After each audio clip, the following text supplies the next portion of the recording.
moments later. Bismillahirrahmanirrahim. Assalamualaikum warahmatullahi wabarakatuh.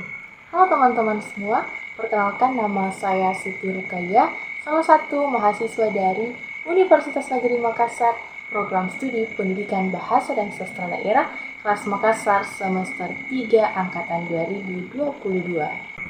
Baik, pada kesempatan kali ini saya akan memaparkan pengertian, langkah-langkah, serta kekurangan dan kelebihan dari pendekatan deduktif, di mana hal ini merupakan salah satu tugas dari mata kuliah metode dan strategi pembelajaran bahasa daerah yang diampu oleh Profesor Dr. Haja Kembondang Inghum dan Kailma Rahim SPD MPD. Untuk itu, marilah teman-teman untuk menyimak video dari saya. Nah, yang akan saya jelaskan pertama adalah pengertian pendekatan deduktif, di mana pendekatan pembelajaran deduktif ini adalah pembelajaran dengan cara berpikir yang bertolak dari pernyataan yang bersifat umum, di mana untuk hal selanjutnya itu kita menarik kesimpulan yang bersifat khusus. Jadi, artinya mulai dari bersifat umum ke yang bersifat khusus. Busah mengatakan bahwa pendekatan deduktif ini adalah salah satu pendekatan berdasarkan aturan-aturan yang telah disepakati, di mana pendekatan pembelajaran deduktif ini adalah pembelajaran dengan cara berpikir atau dengan cara bertolak dari pernyataan yang lebih umum ke yang lebih khusus. Jadi, dapat saya simpulkan bahwasanya pendekatan deduktif ini merupakan mulai hal yang bersifat umum, kemudian kita menarik kesimpulan ke yang bersifat khusus. Selanjutnya, Sutrisman dan Tambunan. Mereka mendefinisikan pendekatan deduktif ini adalah sebagai cara mengajar yang dikembangkan berdasarkan penalaran deduktif, yakni pendekatan yang dimulai dari definisi kemudian diikuti dengan contoh-contohnya yang relevan. Jadi, mereka berdua ini mendefinisikan bahwasanya pendekatan deduktif itu dimulai dari definisi dulu, kemudian diikuti dengan contoh-contoh yang relevan. Nah, pembelajaran dengan pendekatan deduktif ini terkadang juga sering disebut bahwasanya pembelajaran yang bersifat tradisional. Mengapa? Karena banyak yang menganggap bahwa guru itu memulai dengan teori-teori dan meningkat ke penerapan teori atau contohnya. Banyak juga yang menganggap bahwa mungkin terlalu bersifat membosankan, tetapi nyatanya tidak, teman-teman sekalian. Mengapa? Karena sebenarnya pembelajaran dengan pendekatan deduktif ini juga berarti bahwa menekankan pada guru untuk mentransfer informasi atau pengetahuan kepada siswa, di mana hal ini merupakan suatu kewajiban kita sebagai seorang tenaga pendidik untuk mentransferkan informasi atau pengetahuan kepada siswa atau peserta didik kita. Seperti itu.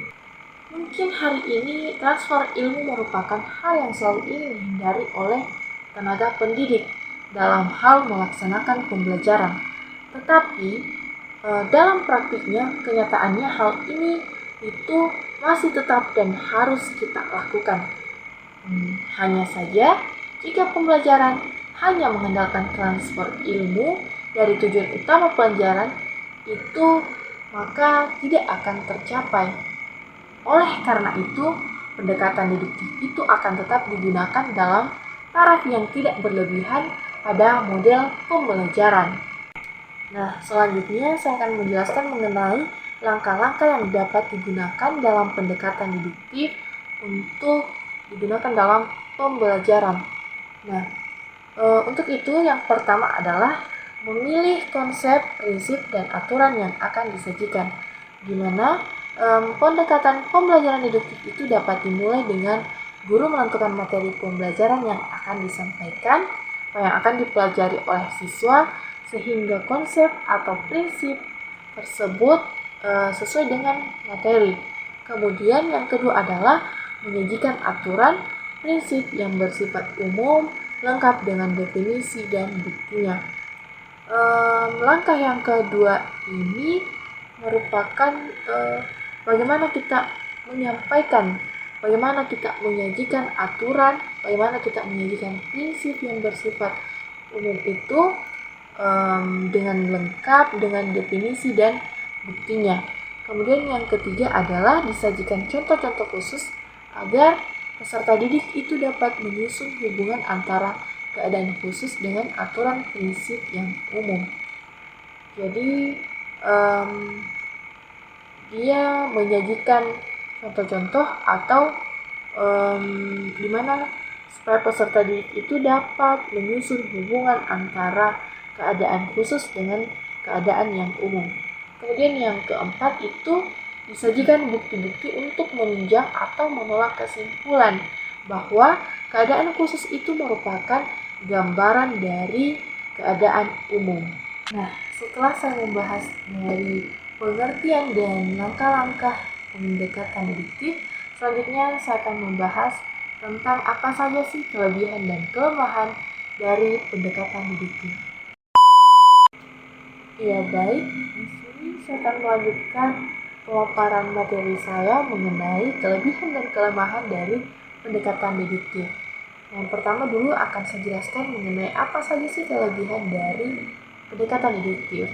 Nah, yang pertama kelebihannya itu tidak memerlukan banyak waktu. Jadi kita sebagai tenaga pendidik itu bisa lebih mengefisienkan waktu dengan memberikan teori terlebih dahulu kepada siswa, kemudian memberikan ruang kepada siswa untuk memberikan kesimpulan atau contoh dari apa yang sudah kita jelaskan. Memberikan contoh dari apa yang sudah kita jelaskan kepada mereka. Jadi tidak memerlukan banyak waktu, itu kelebihan yang pertama dari pendekatan deduktif. Nah, kemudian kelebihan yang kedua itu adalah sifat dan rumus yang diperoleh itu dapat langsung diaplikasikan ke dalam soal-soal atau masalah yang konkret. Jadi, dengan menggunakan pendekatan deduktif itu, maka apa yang diperoleh dari kita sebagai tenaga pendidik itu bisa langsung diaplikasikan oleh siswa ke dalam soal-soal atau masalah yang konkret sekalipun. Jadi seperti itu. Ada dua keuntungannya. Pertama, tidak memerlukan banyak waktu. Yang kedua, bisa langsung diaplikasikan. Jadi kita sudah tidak perlu menyampaikan banyak hal, tetapi mereka bisa langsung menyimpulkan dari apa yang kita sampaikan, atau mereka bisa langsung paham karena dari teori dulu, kemudian mereka sendiri yang mengaplikasikan, mereka sendiri yang menyimpulkan, seperti itu. Selanjutnya, kelemahan dari pendekatan deduktif. Nah, kelemahan dari pendekatan deduktif yang pertama itu adalah peserta didik itu seringkali mengalami kesulitan untuk memahami makna dalam pembelajaran. Hal ini itu disebabkan karena peserta didik itu terkadang baru bisa memahami konsep setelah disajikan berbagai contoh. Jadi mereka baru bisa memahami konsep setelah kita sajikan berbagai macam contoh. Jadi mereka tidak bisa menyimpulkan terlebih dahulu, menyimpulkan secara mandiri, tetapi baru bisa memahami setelah kita sajikan beberapa contoh. Kemudian yang kedua itu adalah peserta didik sulit memahami pembelajaran yang diberikan karena peserta didik itu menerima konsep yang secara langsung diberikan oleh guru atau yang diberikan oleh tenaga pendidik. Jadi mereka kesulitan untuk menerima konsep, kesulitan untuk memahami konsep apa yang kita berikan. Seperti itu. Kemudian yang ketiga adalah peserta didik itu cenderung bosan dengan pembelajaran dengan berbasis atau menggunakan pendekatan deduktif. Karena di sini peserta didik itu langsung menerima konsep dari guru tanpa ada kesempatan menemukan sendiri konsep tersebut.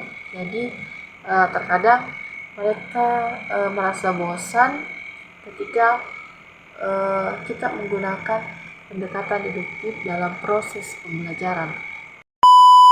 Nah, dari beberapa penjelasan pendekatan deduktif tadi, maka dapat disimpulkan bahwasanya Pendekatan deduktif ini adalah cara berpikir dari hal yang bersifat umum, yaitu pemberian penjelasan pembelajaran atau pemberian penjelasan tentang pembelajaran seperti rumus dan teori ke hal-hal yang bersifat khusus, yaitu berupa penerapan dari rumus maupun teori tersebut dalam bentuk contoh-contoh khusus.